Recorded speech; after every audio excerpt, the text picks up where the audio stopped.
Ang problema, yung nakaupo, walang apelyido kasi tambaloslos.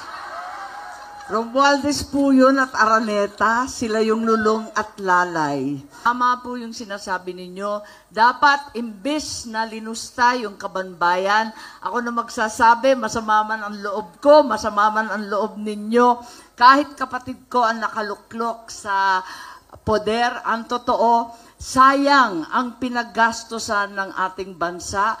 Inubos bilyon-bilyon sa ayuda at pamimili ng boto. Sabihin na natin ang totoo. Ang halalan ay talagang, tama, inaaway na naman po ako ni BP. At parating sinasabi, paltan mo na kasi yung apelyido mo. Sabi ko, ang problema, yung nakaupo, walang apelyido kasi tambaloslos. Romualdez po yun at Araneta, sila yung lulong at lalay. Inimbita ko si Senator Amy Marcos, kung saan man ako pumupunta, dinadala-dala ko siya. Kasi sinasabi ko sa kanya, hindi ako ang magbabalik kay dating Pangulong Duterte sa Pilipinas.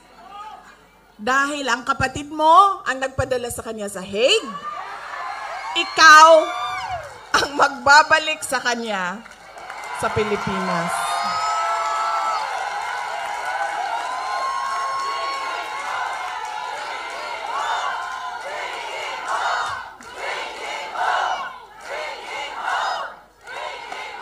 Diba? Ako ba din naghatod sa iyaha dito? Dili man? Diba? Di iyahang igsuon man, di ikaw ang magbalik anak dito sa mua sa Davao. Kaya dala-dala ko yan siya lagi, kahit saan ako pumunta. Kasi alam nyo, bakit? Kahit saan din ako pumunta, lahat ng Pilipino nagsasabi, iuwi mo sa akin. Sinasabihan ako, kahit nung bata sa kampanya namin sa Manila, maliit na bata na pagbaba ko sa stage, mukha siyang mga 8-9 years old. Sabi niya sa akin, ibalik mo si Tatay Digong. Bakit ako? Ikaw!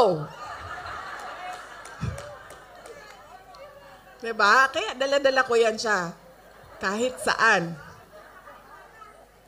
Para siyang naka-hostage.